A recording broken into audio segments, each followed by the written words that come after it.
The room was already thick with smoke before the insult landed.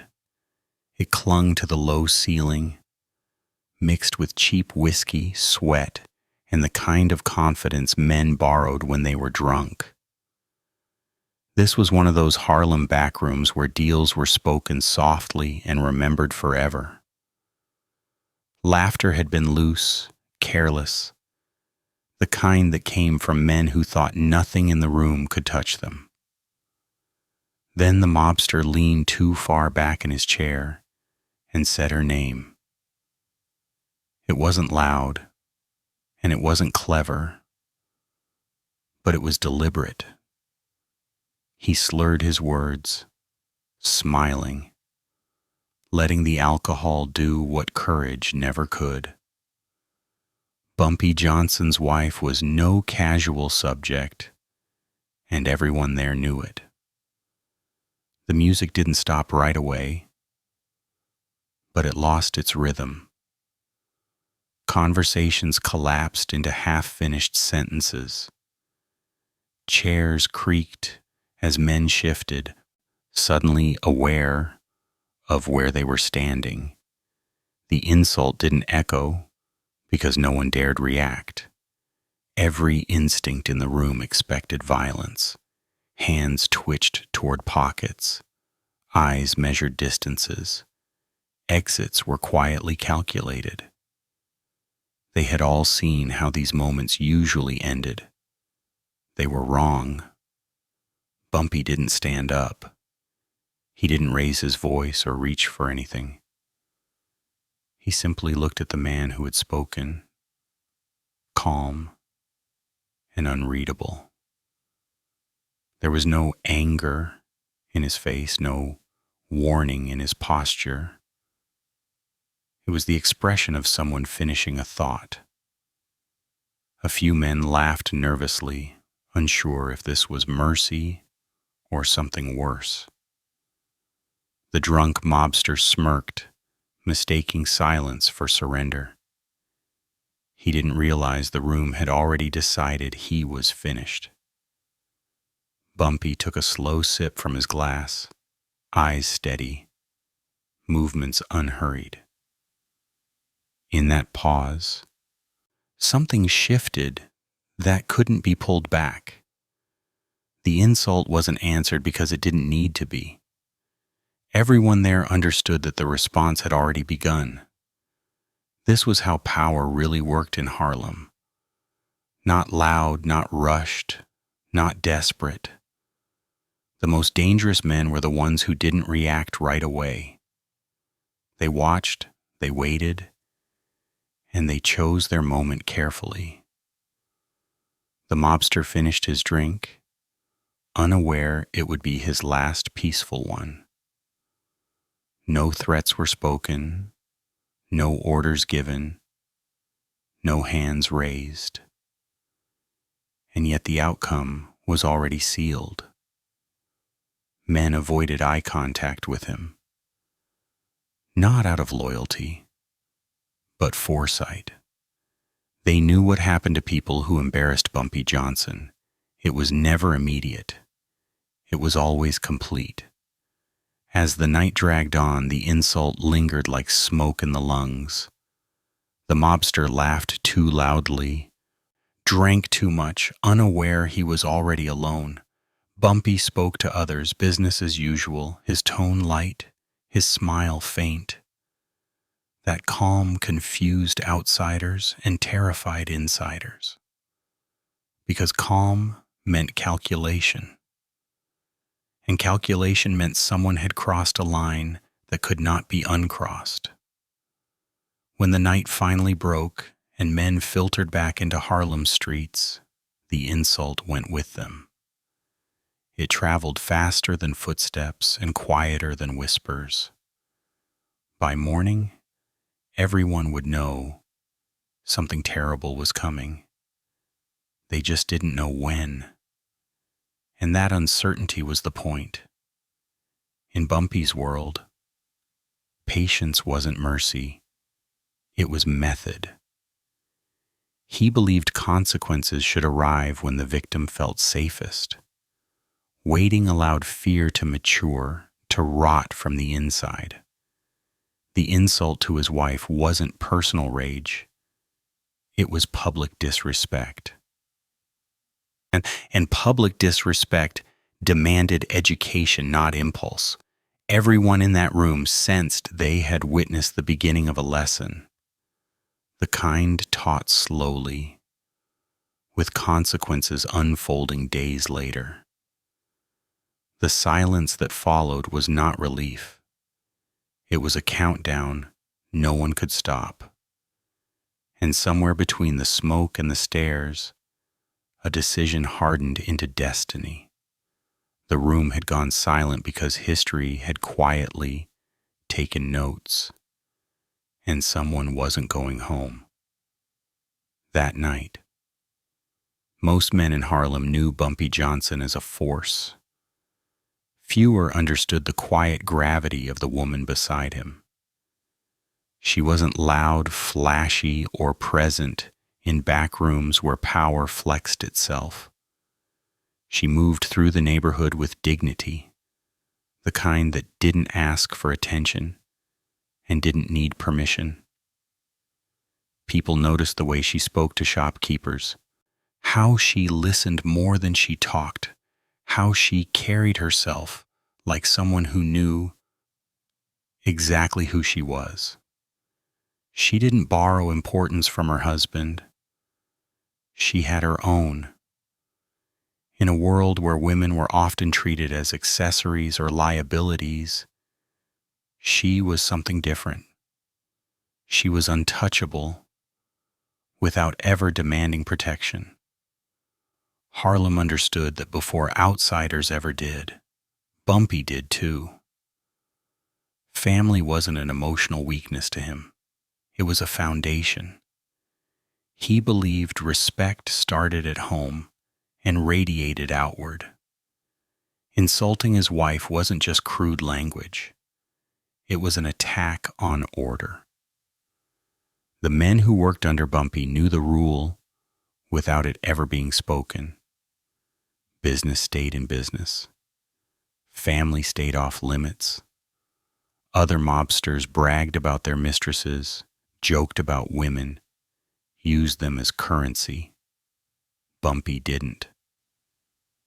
He didn't tolerate it around him. That silence wasn't softness, it was discipline. His wife represented balance. When tempers flared, she cooled them. When nights ran long, she grounded him. People who crossed her path felt it immediately. Not fear, respect. She remembered names. She asked about children. She noticed absence. Those small gestures built loyalty deeper than threats ever could. The mobster who insulted her didn't see any of that. He saw a name he thought was safe to mock. Alcohol convinced him rules were flexible. He didn't understand that some rules weren't written because they were absolute. Harlem women whispered about her with admiration. Men lowered their voices when she entered rooms. Even rivals kept her name clean. That wasn't coincidence. That was earned. When Bumpy married her, he didn't gain a weakness. He gained a boundary, one no one tested twice. The insult wasn't about humor, it was about hierarchy. The mobster wanted to remind the room that he didn't recognize limits set by a black man. He wanted laughter to validate him. Instead, he exposed himself. Everyone there understood what had just happened. The insult reframed him from guest to problem. Bumpy didn't need to announce it. His stillness said enough. The wife remained unseen that night, but her presence filled the room more than the smoke. Her reputation hovered, reminding everyone what respect actually looked like. This wasn't jealousy or rage.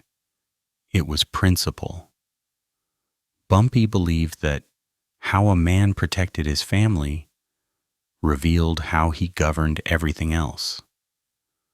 Allowing that insult to pass would have cracked something fundamental. It would have told the neighborhood that lines could be crossed without consequence. That wasn't a message Bumpy could afford to send. The mobster thought the night was about bravado. Harlem knew it was about values. In this world, you could steal money, bend rules, even challenge authority. But you never touched what a man held sacred. The insult wasn't a joke gone wrong. It was a declaration that demanded response. And response didn't always come in raised voices or drawn guns. Sometimes it arrived later, quieter, and final. By understanding who she was, the room understood something else too. This wasn't personal vengeance, it was correction. And correction in Bumpy's world was never rushed. He was the kind of man who believed survival proved superiority. Nights blurred together for him, filled with liquor, laughter, and stories about fights that never quite matched the truth.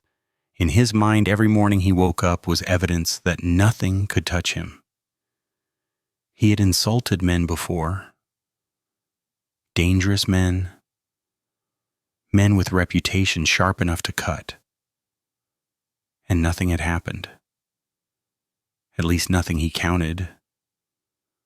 Bruises faded. Threats passed. That history hardened into arrogance. Alcohol only amplified it. People knew his name in certain rooms, not with admiration, but tolerance. He was loud, connected, and useful, which bought him more forgiveness than wisdom ever could. He talked over others, mocked where it entertained him, and leaned on the assumption that someone else would step in before consequences reached him. That assumption had carried him far, too far. He mistook familiarity for immunity. When he drank, his voice rose and his judgment dropped. He confused attention with respect, laughter with approval. The room that night wasn't impressed, just accustomed. They had seen his routine before. A few jokes too sharp, a few lines too close. Someone always smoothed it over. Someone always redirected the conversation. He relied on that rhythm. It made him careless. What he didn't see was how the room recalibrated the moment he crossed the line. The alcohol numbed his awareness, not theirs. Men exchanged glances. Shoulders stiffened. Not because they feared him, but because they understood what he'd just invited. He was operating on yesterday's rules in a space governed by something older and stricter. His past was full of escapes he mistook for victories. He'd survived fights because others de-escalated. He'd survived insults because targets chose restraint. Each narrow miss reinforced the lie that he was untouchable. He didn't realize he'd been spared repeatedly, not spared by chance, but by choice. That distinction mattered more than he knew. There was also race, unspoken, but present. He believed certain men had limits they wouldn't cross. That belief made him bold. He'd seen anger dismissed before, seen restraint misread as weakness. It fed his confidence. He thought the room would close ranks around him, or at worst, dissolve into noise. He never considered silence. As the night wound down, he laughed it off. Another drink, another story.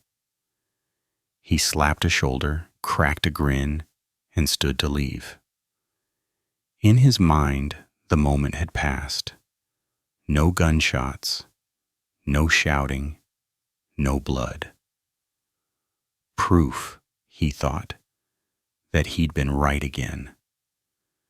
That nothing ever really happened to men like him. He didn't look back. Didn't read the stillness behind him, didn't notice how conversations hadn't resumed.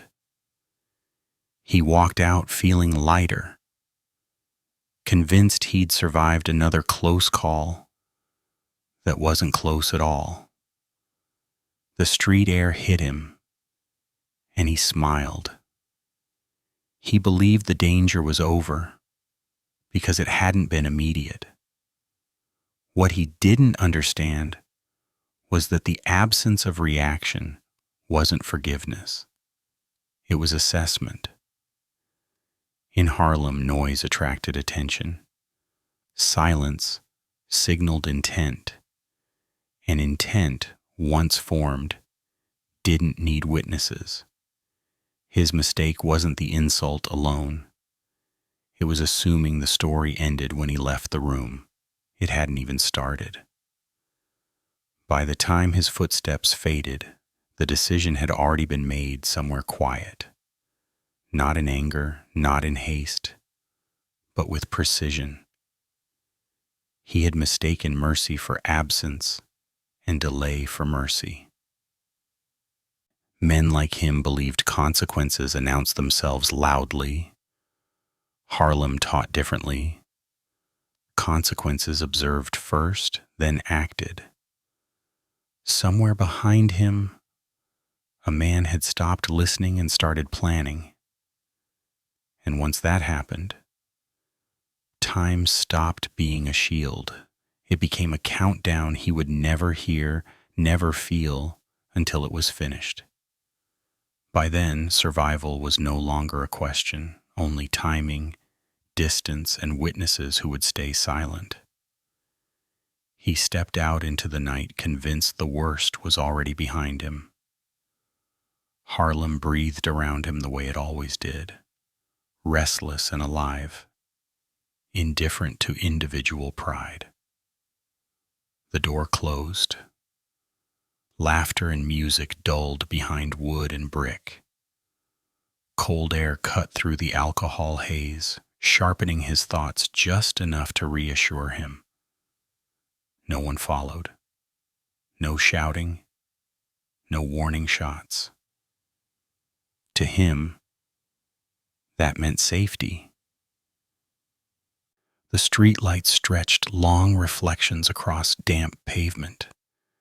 Neon buzzed softly. Somewhere a train rattled underground. He adjusted his coat and started walking, the rhythm familiar. He'd taken this route dozens of times, past the shuttered storefront, past the stoop where men always argued late into the night, past the corner that smelled like garbage and fried food. Routine was comforting. Routine meant control. He replayed the moment in his head and laughed to himself. He'd gotten away with it again. Another line crossed. Another night survived.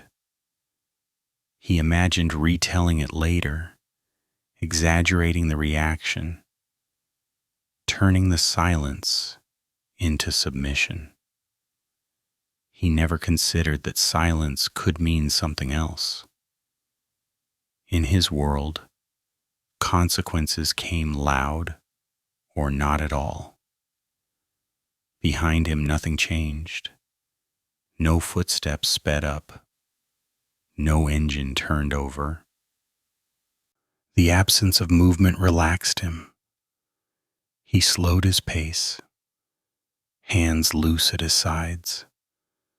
The city felt almost friendly now, like it had accepted him back.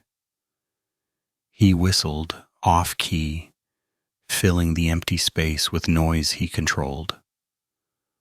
What he didn't know was that the city had already taken note.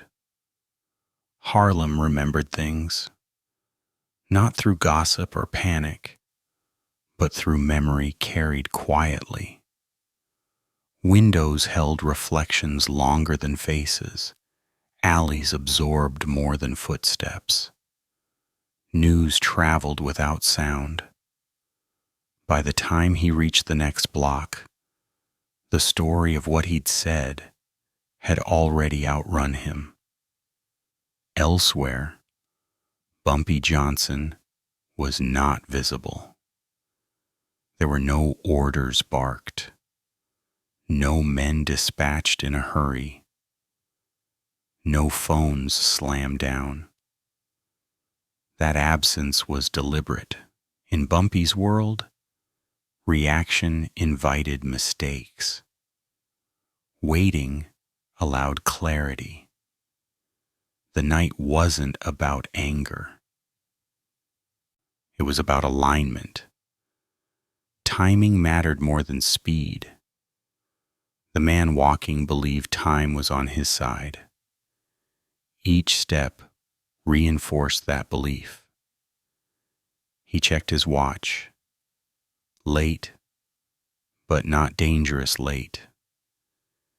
He was already thinking about his bed, the morning headache, the next drink. Survival had become so routine it bored him. He didn't sense the shift because nothing had shifted around him yet. A car passed slowly, tires hissing over wet asphalt. He glanced up, then dismissed it. Cars passed all the time. People watched all the time. He told himself he was imagining things, then laughed at that too. Paranoia was for men who knew they'd done something wrong. He thought he'd done nothing that mattered. The walk felt longer than usual, but he blamed the cold. His breath fogged the air. Streetlights flickered, then steadied. Somewhere nearby, a radio played softly through an open window. Life continued.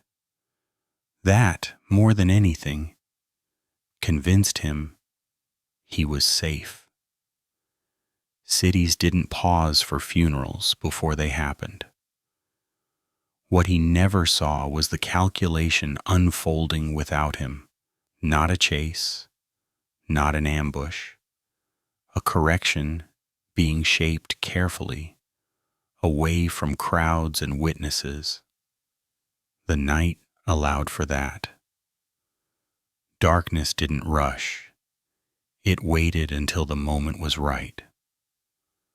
By the time he reached the block where he usually turned, the decision had matured fully. No urgency remained, only certainty. His footsteps echoed once, then blended back into the city's rhythm. From his perspective, nothing was happening. From Harlem's perspective, something already had. Some walks end at doors. Others end before they're supposed to. He kept moving forward, unaware that the distance between him and consequence was no longer measured in blocks, but in seconds that felt ordinary. The city didn't warn him. It never did.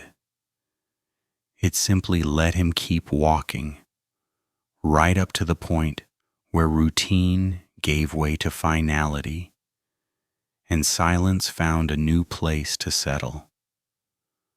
By morning, the city noticed the absence before it noticed anything else. A man who always arrived didn't. A voice that usually filled rooms stayed missing. Questions surfaced quietly, then stopped forming altogether. In Harlem, disappearances didn't need explanation. They carried their own language. There were no sirens in the night, no shattered glass, no scene for reporters to photograph.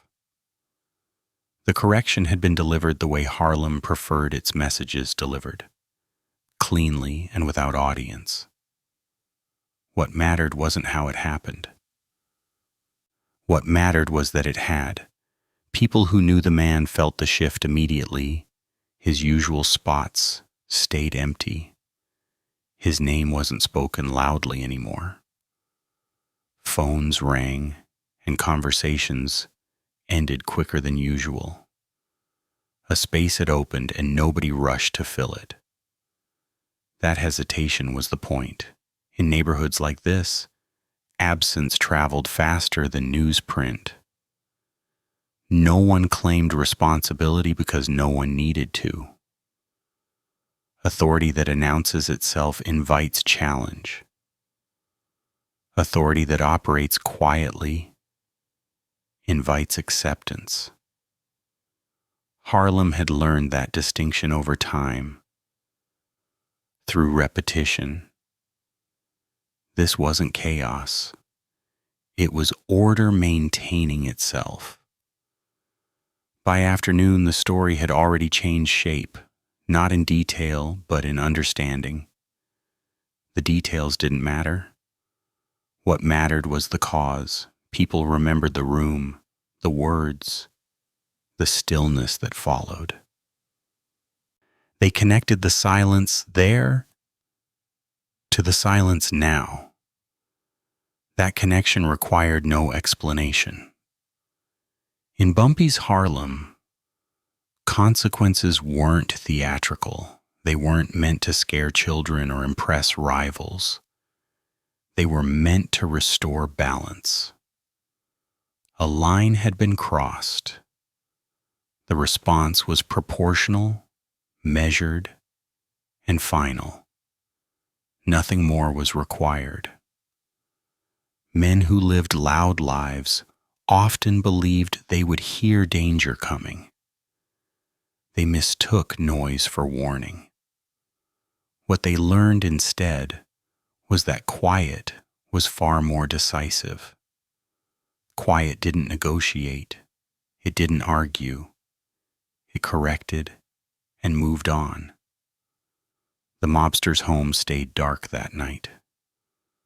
Curtains unmoved, lights unlit. No one knocked twice. No one lingered outside. By the second night, neighbors stopped asking. By the third, they stopped mentioning his name altogether. Memory adjusted itself around the gap. What replaced him wasn't another man, it was caution. Voices lowered slightly in bars. Jokes softened before crossing certain lines. Names were spoken with more care. Not out of fear exactly, but understanding. Harlem didn't need reminders shouted. It remembered lessons internally. The most powerful part of the message was its restraint. No warning delivered afterward, no explanation offered later. That absence preserved its strength.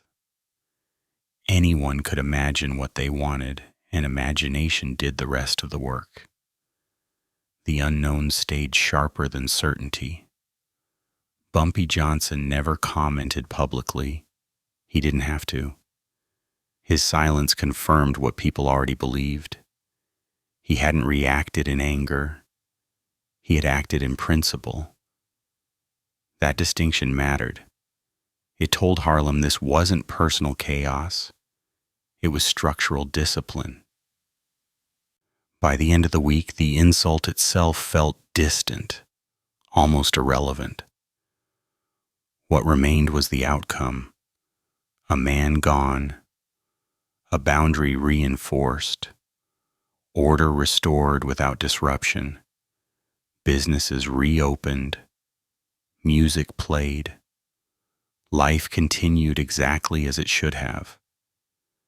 That continuity was the message's final layer. Nothing collapsed, nothing burned. The neighborhood didn't fracture. It absorbed the correction and moved forward. That was how Harlem delivered messages when it was guided properly. Men who understood power nodded quietly and adjusted their behavior. Men who didn't either learned later or didn't get the chance. There was no ceremony attached to that understanding. It simply existed. The disappearance changed more than one fate. It refined the atmosphere. It reminded everyone watching that respect wasn't enforced through volume, but through certainty, and certainty didn't need to explain itself. From that point on, when people spoke about that night, they didn't focus on the insult. They focused on what followed, or rather what didn't. A man who never made it home. A city that never asked why, and a silence that said everything without ever raising its voice. Nobody filed a report because there was nothing to report. A man had not been found harmed. He had simply failed to appear where he was expected. In Harlem, that distinction mattered. Absence did not automatically mean crime. Sometimes it meant correction. Those who might have asked questions understood the cost of curiosity. Curiosity implied misunderstanding, and misunderstanding was dangerous. The people who survived longest in Bumpy Johnson's orbit learned early that silence was not ignorance. It was literacy. You read the situation, adjusted your behavior, and stayed alive. The mobster's name dissolved quickly. It stopped appearing in conversations the way smoke thins. Once the window opens, nobody announced that he was gone. They just stopped mentioning him. That erasure was intentional. Speaking his name invited association. Association invited scrutiny. Harlem had no interest in either. Rivals didn't retaliate because retaliation required clarity. There was none to work with. No witnesses stepped forward. No timeline could be challenged. No proof existed to argue against. The absence offered no target. You couldn't strike back at quiet. Law enforcement stayed distant for similar reasons. Nothing visible demanded intervention. No public disturbance had occurred. No body forced attention. The city had learned long before that chasing rumors without substance led nowhere. Silence protected everyone involved. More importantly, nobody needed to test the boundary. The lesson had landed precisely where it was meant to. The insult had been corrected. The balance restored. Additional movement would have signaled insecurity. Stability returned quickly. Instability discouraged questions. People adjusted instinctively. Business deals recalibrated. Alliances tightened or loosened without discussion. Men who had once been careless with their words found themselves choosing them more carefully, not out of fear exactly, but awareness. Awareness was the currency that kept you breathing.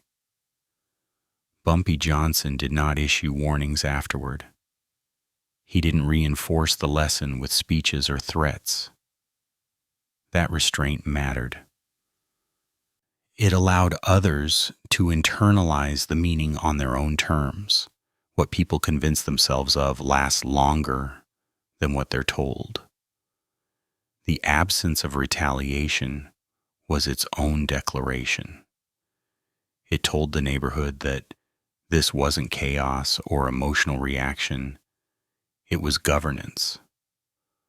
Order had been disrupted briefly and corrected efficiently. No further action was required. In criminal worlds, overreaction invites challenge.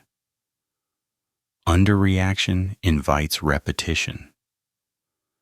Bumpy's response landed exactly between the two. It discouraged imitation without creating instability. That balance was rare, and people noticed. The city resumed its rhythm quickly. Music played, streets filled, businesses opened. The normalcy was deliberate. It reinforced the idea that nothing extraordinary had occurred. Extraordinary events leave scars. There's this left understanding. Men who had doubted Bumpy's methods quietly reconsidered. Not because they suddenly admired him, but because the system worked. They saw that power didn't need constant demonstration. It only needed consistency. The mobster's family asked privately, doors closed gently, answers were vague, sympathy was offered without detail. Even grief learned where it could exist safely. No one wanted to become part of the lesson by asking for clarity that didn't belong to them. Over time, the story flattened. The edges softened. The names faded. What remained was the rule. Disrespect had consequences, not immediate, not loud, but final. That was why no one asked questions. The answer was already visible in the space where a man used to be. Harlem didn't need confirmation. It needed continuity. By understanding that, people understood how to survive. And survival, more than justice or explanation, was always the priority. The lesson didn't echo through shouts or headlines. It settled quietly into behavior. That was its strength. And that quiet acceptance ensured it would not need repeating. Bumpy Johnson's reputation was never built on spectacle. It was built on consistency. People didn't fear him because he was unpredictable. They respected him because he wasn't. Once a line was crossed, the response followed a logic everyone understood. That predictability prevented chaos long before it had a chance to start. The disappearance of one careless man recalibrated an entire neighborhood. Arguments ended earlier. Insults softened mid-sentence. Potential confrontations dissolved before becoming problems. Men who once relied on bravado learned to rely on discretion instead. That shift mattered more than any single act of violence ever could. Bumpy understood something many powerful men never learned. Fear burns hot but fades quickly. Reputation settles deeper. It becomes environmental. It shapes behavior without constant reinforcement. When people know exactly where the boundary is, most choose not to test it. That night didn't increase bloodshed. It reduced it. People remembered the silence more than the insult. They remembered how nothing needed to be explained. That memory became guidance. It saved lives by discouraging mistakes before they happened. Harlem didn't become safer because Bumpy eliminated threats constantly.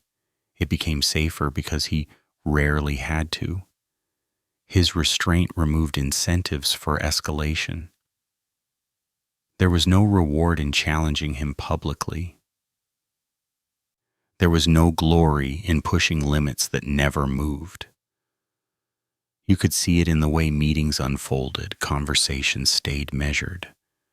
Disputes were settled quietly or not pursued at all. People chose compromise over confrontation because the alternative carried consequences that were both certain and final. This was not mercy. It was design. Bumpy believed order required clarity, not cruelty. He allowed people to correct themselves before force became necessary. That choice preserved stability in a world that thrived on instability. Outsiders misunderstood this. They saw the calm and assumed softness. They mistook the absence of noise for weakness. Harlem knew better. The neighborhood understood that restraint was not hesitation, it was control. The reputation spread without promotion. No stories were exaggerated. No warnings were issued. The facts didn't need embellishment. One insult, one silence, one absence. That was enough. Years later, men who had never met Bumpy adjusted their behavior based on that legacy alone. They spoke differently. They treated families with care. They understood that some lines were structural, not personal. Crossing them didn't start arguments. It ended relevance. That was the real protection his reputation offered. It didn't just shield him, it shielded the community from endless cycles of retaliation. It reduced the need for force by making its use unnecessary. Bumpy's power wasn't in how often he acted, it was in how rarely he needed to. Each decision carried weight because it wasn't diluted by overuse. That scarcity made every outcome meaningful. The lesson endured because it wasn't repeated. People learned it once and adjusted permanently. That efficiency mattered. It kept the neighborhood functioning without constant disruption. In the end, his reputation didn't kill often. It prevented killing altogether. And that restraint, more than violence, became his lasting mark. By the time the city moved on, the lesson stayed behind. Quiet, understood, unchallenged, ready to guide anyone smart enough to listen. Years later, the night itself blurred, but the lesson sharpened. People forgot the weather, the music, even the man who spoke out of turn. What remained was an understanding that settled into Harlem like a rule older than memory. Certain things simply were not done. The mobster's name thinned out of conversations, then vanished entirely. No stories grew around him. No legends followed. He became a gap in the record, a man defined only by absence. In this world, that was the final erasure. Bumpy Johnson, meanwhile, became something quieter than a tyrant. He became a reference point. When men argued, someone would lower their voice and say his name, not as a threat, but as punctuation. It meant enough had been said. It meant restraint was wiser than pride. Time passed. Harlem changed. Faces aged. New hustlers arrived, believing the old rules had softened. They learned quickly that some codes did not belong to a single era. They belonged to the neighborhood itself. The story survived because it wasn't repeated loudly. It was passed in kitchens, in barber chairs, in murmured advice from older men to younger ones.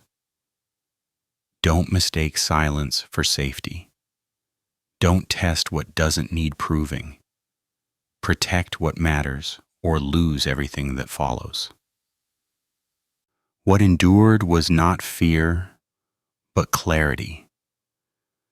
People knew where the lines were. They knew why they existed.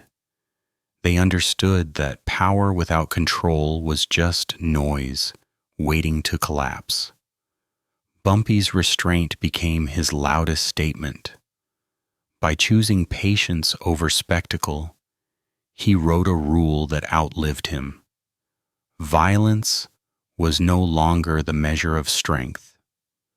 Discipline was. Long after both men were gone, the lesson still shaped behavior. Insults came softer. Families were left alone. Arguments ended sooner. One disappearance had created decades of caution. This wasn't about a killing. It was about preventing countless others. It was about how authority, when used sparingly, could stabilize a place that had every reason to tear itself apart. Bumpy Johnson did not need monuments. His code lived in choices people made when no one was watching. It lived in what didn't happen. In the end, the drunk mobster was forgotten because he stood for nothing. Bumpy was remembered because he made something unnecessary. That difference mattered. Some men are remembered for the chaos they cause. Others are remembered for the order they leave behind. Harlem remembered the difference. It lingered in the way elders paused before speaking, in the way jokes stopped short of cruelty. The lesson taught patience, not fear. It taught men that real power did not announce itself or demand applause. Years rolled forward carrying new music, new styles, new ambitions. Yet the boundary held. The city changed its clothes, but not its spine. Respect remained currency, and restraint remained law. This was the inheritance Bumpy left behind. Not wealth, not territory, a standard. One that asked men to think before they acted, to measure words before releasing them into the air. That quiet code outlived headlines, outlived rivals, outlived even memory of the night itself. It remained because it worked. And so the story ends where it always belonged. Not with a gunshot, but with understanding. Not with fear, but with order. Not with death, but with a lesson that refused to die. It stayed with Harlem, shaping tone and temper, reminding each generation that strength could be quiet. Long after names faded, the boundary endured, steady and unseen, doing its work. That was the real ending. Not a moment, but a principle, living on in the spaces where violence never had to arrive. That understanding closed the circle, leaving behind a story that didn't shout, but stayed. Long after the telling ended, its meaning continued, unchanged, quietly shaping Harlem's sense of order forever.